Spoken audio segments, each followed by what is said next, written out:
Voilà, salut, je suis le docteur Mangouan Désiré et c'est toujours un réel plaisir pour moi de vous retrouver.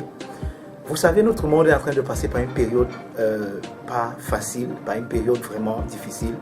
Je sais, parfois vous êtes confinés et les mesures barrières, comme le gouvernement nous les recommande. J'espère que vous tenez compte de tout cela et que vous prenez soin de vous.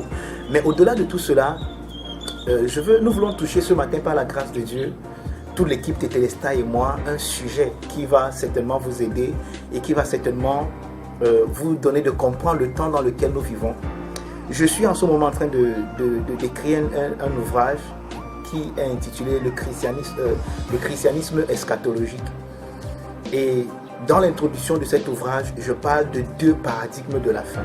Et c'est justement dans cette émission de cela que je veux qu'on parle ce matin. C'est vrai, nous n'allons pas entrer dans les détails du thème, mais je veux simplement vous mettre la puce à l'oreille. Parce que vous savez, chaque fois que notre monde, ou chaque fois que le monde passe par une période difficile, chaque fois que le monde connaît une tragédie, alors il y a certaines personnes que j'appelle affectueusement, même si peut-être le thème peut être péjoratif, il y a certaines personnes que j'appelle affectueusement les eschatologues pronostiqueurs. C'est-à-dire que ce sont ces personnes dont la connaissance eschatologique dépend exclusivement des externalités. Ça veut dire, ils regardent l'atmosphère, ils regardent le monde, ils regardent les événements, ils regardent les circonstances, ils regardent les vicissitudes de la vie, alors ils concluent que nous sommes à la fin des temps, ils concluent que nous sommes à la fin du monde, ils concluent que nous sommes à la fin de la fin de la fin de la fin de la fin de la vraie fin du monde, et ainsi de suite, ainsi de suite. Et pour ceux qui sont des étudiants de l'histoire, vous allez vous rendre compte que c'est pas quelque chose qui a commencé avec notre génération, c'est depuis longtemps que les gens prophétisent la soi-disant fin du monde. Maintenant, nous oublions une chose, c'est que, et c'est pour ça que je vais m'appuyer sur ce que je dis dans mon ouvrage, et pour nous donner de comprendre que les thèmes comme la fin du monde, la fin des temps, l'accomplissement de l'âge, sont en réalité des thèmes qui sont derrière nous. Mais ce matin, nous parlons des 2 paradigmes de la fin. Et comme d'habitude, les eschatologues pronostiqueurs, dont la connaissance eschatologique repose exclusivement sur les externalités, ont vite fait de sauter sur l'occasion pour apporter leur enseignement stipulant que nous sommes à la fin des temps, nous vivons les derniers jours, c'est la fin du monde. Pourtant, une bonne exégèse biblique démontre sans le moindre doute que ce qui est techniquement nommé les derniers jours, et vous pouvez lire ça dans Acte 2, verset 17, dans 2 Timothée 3, verset 1, ou alors les derniers temps, comme on nous le dit dans 1 Timothée 4, verset 1, dans Hébreux 1, verset 2, ou alors la fin des siècles ou bien de l'âge, comme on le lit dans 1 Corinthiens 10, verset 11, dans Hébreux 9, verset 26, ou alors les temps accomplis, comme on le voit dans Galates 4, verset 4 et dans Éphésiens 1, verset 10. Alors, tout ce jargon que je viens de citer, donc, je peux recommencer: les derniers jours, les derniers temps, la fin des siècles ou de l'âge, les temps accomplis. Tout ce jargon concerne des événements qui sont bien derrière nous et non devant nous. Donc tout ce qui est décrit dans ce que nous venons de lire n'est pas au futur, n'est pas au devant de nous, mais est derrière nous, c'est quelque chose qui est accompli. Ces temps correspondent à la période entre la naissance du Fils envoyé par Dieu, né d'une femme, né sous la loi, et la destruction de la ville et du temple de Jérusalem à l'an 70 de notre ère. Vous voyez, c'est cette période justement, lorsque le Logos, le Verbe, s'est incarné. Et si vous êtes des bons étudiants de la Bible hébraïque ou alors l'Ancien Testament, vous allez vous rendre compte simplement que tous les prophètes qui prophétisaient parlaient justement de la venue du germe de la femme, de la semence de la femme, qui viendra écraser la tête de la semence du serpent. Alors, la naissance de Jésus marque le début ou bien marque l'amorce de ce qu'on a appelé la fin des temps, ou alors dans un autre jargon, la fin du monde, sachant bien que le mot monde dans ce contexte, ce n'est pas cosmos, mais c'est éon, qui parle de la fin d'un âge, de la fin d'une période de temps, mais et non de la fin de la planète. C'est très important que nous puissions comprendre ce que nous sommes en train de dire, parce que même quand vous Même quand vous ne définissez pas bien le mot monde, selon le dictionnaire Strong, vous allez confondre, vous allez croire que monde veut simplement dire l'univers, les planètes, la Terre, la planète Terre et tout ce qu'elle renferme. Non, le mot monde, parfois a été traduit du mot grec aion. Et aion, ça parle d'une période de temps, de l'âge. Et de quel âge justement? De l'âge de Moïse, de l'âge de l'ancienne alliance, de l'âge juif. C'est important. Maintenant, nous continuons à dire dans notre livre, dans notre ouvrage, que le temple étant l'épicentre de la culture des Juifs, le temple étant l'épicentre de la culture judaïque, il est donc clair que la destruction du temple coïnciderait avec la fin de cet âge-là. Parce que sans le temple, il n'y a pas de sacerdoce. Sans le sacerdoce, il n'y a pas de loi. Et sans la loi, il n'y a pas, le peuple juif n'existe pas. Parce que n'oublions pas que le peuple juif dépend de ces choses, dépend du temple. Parce que le temple étant l'épicentre de sa culture, parce que c'est dans le temple, c'est à cause du temple qu'il y a le sacerdoce, et c'est à cause du sacerdoce, c'est à cause de la loi qu'il y a le sacerdoce. Donc, s'il n'y a plus de temple, il n'y a pas de sacerdoce, il n'y a pas de loi, alors il n'y a pas de judaïsme. Le judaïsme est détruit. Donc, lorsque, à l'an 70, sous Titus, Jérusalem a été rasé, a été détruit, c'est exactement cela, la fin du monde. Le mot monde, bien sûr, parlant de Éon, qui veut dire la fin de l'âge. Quel âge? L'âge juif. Un peu comme on a appris à l'histoire, pour ceux qui se souviennent de leur cours d'histoire, on parlait de l'âge de la pierre taillée, l'âge des métaux. L'âge là, ça parlait d'une période qui était caractérisée par une certaine activité de l'humanité, par un certain développement qui entraînait une certaine logique et une certaine compréhension des hommes. Maintenant, nous ne sommes plus à cet âge. Pourquoi? Parce que cet âge a eu fin. Il y a eu la fin de ce monde. Vous comprenez un peu? Donc c'est la même chose lorsqu'on parle dans les passages que nous avons suscités de la fin du monde. Donc il s'agit du mot éon, il ne s'agit pas du cosmos. Et c'est important que nous le comprenions. Donc nous devons comprendre que les derniers jours,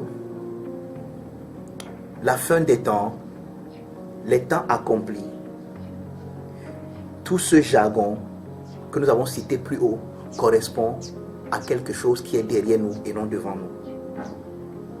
Maintenant, allons-y, touchons un peu le thème que nous voulons toucher aujourd'hui en parlant des deux paradigmes de la fin. Il y a bien deux paradigmes de la fin. La fin, ici c'est F-I-N, donc la fin, pas... Ça n'a rien à voir avec l'estomac, mais on parle de la fin. Il y a bien deux paradigmes de la fin.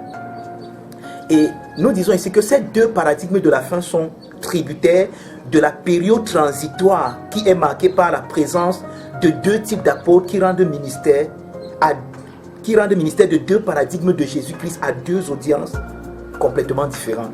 Nous allons expliquer ça. Même si dans cette émission, on ne finit pas, on va continuer à la prochaine émission en parlant des deux paradigmes de la fin. Mais vous devez comprendre, ouais, il y a une période transitoire à laquelle il y a deux types d'apôtres qui rendent ministère de deux paradigmes différents de Jésus.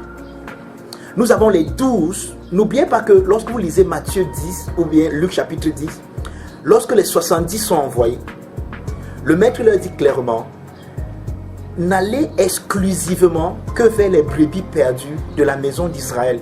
N'allez pas vers les païens. Pourquoi? Parce que, comme il a dit lui-même à la femme séraphénicienne, je ne peux pas prendre le pain des enfants et le donner aux petits chiens. Jésus, comme on le dit dans Galates chapitre 4, le verset 4, étant né sous la loi, et aussi longtemps que la loi est en vigueur, était obligé de l'accomplir afin maintenant de s'étendre vers les autres nations. Donc il est exclusivement le Messie des Juifs. Il ne rend ministère qu'aux Juifs. C'est pour ça que durant le ministère de Jésus, les seuls païens qui ont reçu un miracle venant de lui ont toujours été décrits comme ayant une grande foi. Il s'agit que ce soit du centenier romain ou alors de la femme séraphénicienne.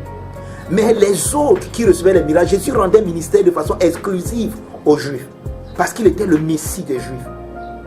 Nous devons le comprendre. Maintenant, les 12 qu'il a choisis, pourquoi ils sont 12? Parce que vous allez remarquer une chose à laquelle plusieurs ne prêtent pas attention, c'est que lorsque Judas n'est plus, dans Actes chapitre 1, Actes chapitre 2, il faut le remplacer parce qu'il faut absolument que les disciples de l'agneau soient 12. Pourquoi? Justement parce qu'il y a 12 tribus en Israël.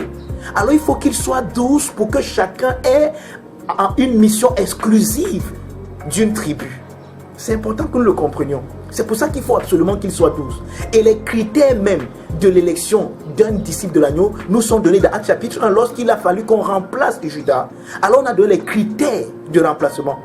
Il faut que ce soit quelqu'un qui a été avec Jésus, qui a été témoin, non à partir de son baptême jusqu'au moment où il a été élevé dans les cieux.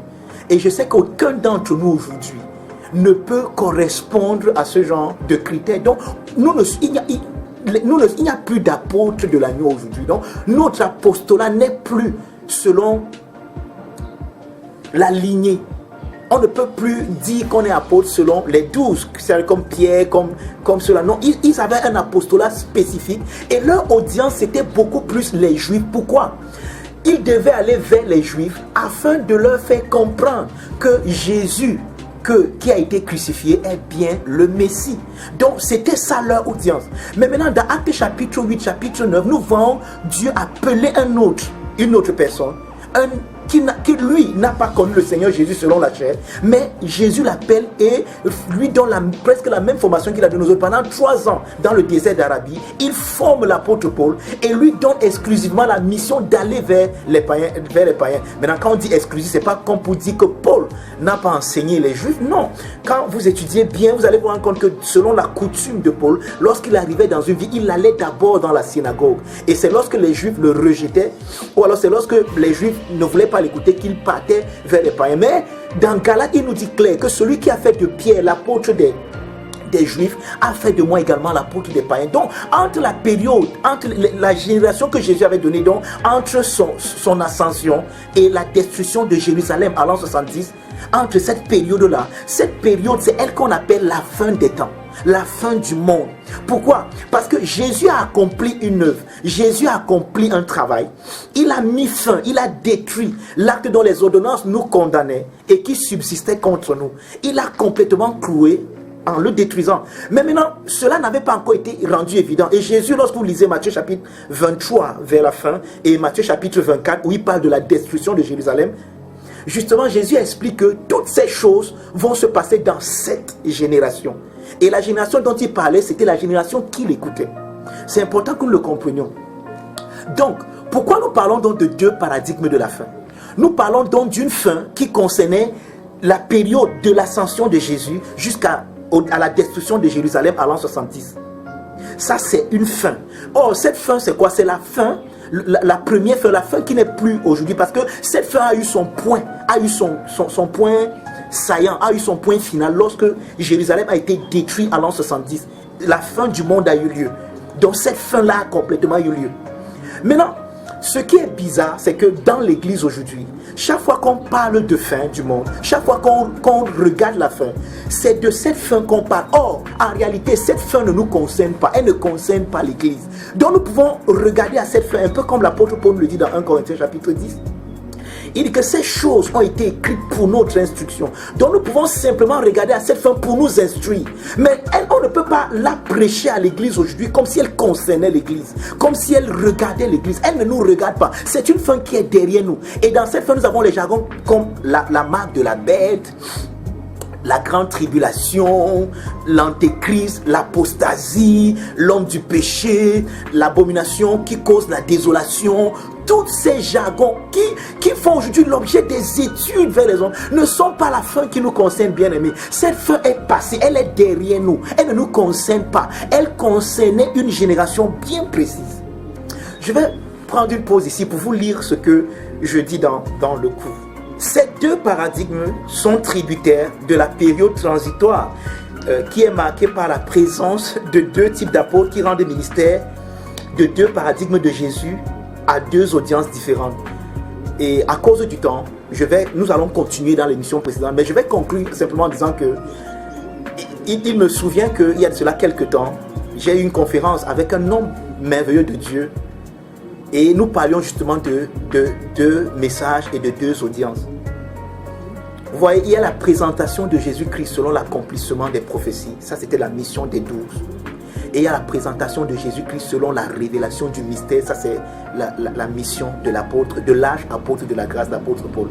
Donc, lorsque vous confondez ces deux messages et ces deux audiences, vous allez vous fourvoyer. Parce que n'oubliez pas que tout ce qui ont écrit les épîtres ont été écrits. Donc, tous les écrits que nous avons dans le Nouveau Testament ont été écrits justement à cette période qu'on appelle la fin du monde, la fin de l'âge. Donc, que ce soit Pierre, que ce soit Jacques, que ce soit Paul, ils ont écrit pendant cette période. Dans cette période transitoire où le monde était à cheval entre la fin d'une ère qui a déjà eu sa conclusion en Christ, mais qui devait avoir la manifestation de cette conclusion. Et le début, l'amorce d'une autre ère qu'on appelle l'Église, qui n'a pas de fin. Mais pourtant, nous allons parler du paradigme de cette fin. Mais quand il dit qu'il n'a pas de fin, il dit que qui va jusqu'à ce que. Parce que, en fait, en ce qui nous concerne, nous serons là jusqu'à ce que. Jusqu'à ce que quoi? L'apôtre Paul dit dans Éphésiens 4, à partir du verset 12, il a donné les uns comme apôtres, les autres comme prophètes, les autres comme évangélistes, les autres comme pasteurs et docteurs, pour le perfectionnement des saints, en vue de l'œuvre du ministère, jusqu'à ce que. Vous voyez, il y a un jusqu'à ce que qui nous concerne, et jusqu'à ce que là soit accompli. Bien aimés, nous sommes là sur la terre, nous serons là et nous y resterons. Et nous allons donc parler en profondeur dans la prochaine émission des deux paradigmes de la fin. Et vous allez comprendre qu'il y a une fin qui est derrière nous, et également il y a une fin qui est au-devant de nous. Et vous allez voir que c'est ces deux fins qui sont complètement différentes. Une fin qui devait engendrer la peur et une fin qui devait engendrer la confiance. Bien aimé, quand vous comprenez ce qui nous concerne, la fin qui nous concerne, vous n'aurez plus peur des occurrences. Vous n'allez pas regarder les instants, vous n'allez pas voir comment le monde, la noirceur que le monde veut manifester, et commencer à avoir peur. Oh, c'est la fin, il faut l'enlèvement, nous devons partir. Regarde, Jésus vient prendre une église glorieuse, sans tache ni ride, une église victorieuse. Et là, l'eschatologie qui nous concerne, c'est l'eschatologie victorieuse. Nous allons en parler à la prochaine émission. D'ici là, vous êtes bénis de toute bénédiction. S'il vous plaît, abonnez-vous à notre chaîne YouTube et partagez cette vidéo afin que plusieurs personnes soient édifiées. Bénis de toute bénédiction. Shalom.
Mon meilleur ami, mon ami de tout le temps, toujours prêt à me consoler. Yahweh, mon meilleur ami, moninga nanga ya motema, akoti sanga na famia bonzambe. Na betelo lisolo ya camarade nangai, azala kalisusu camarade te, akoma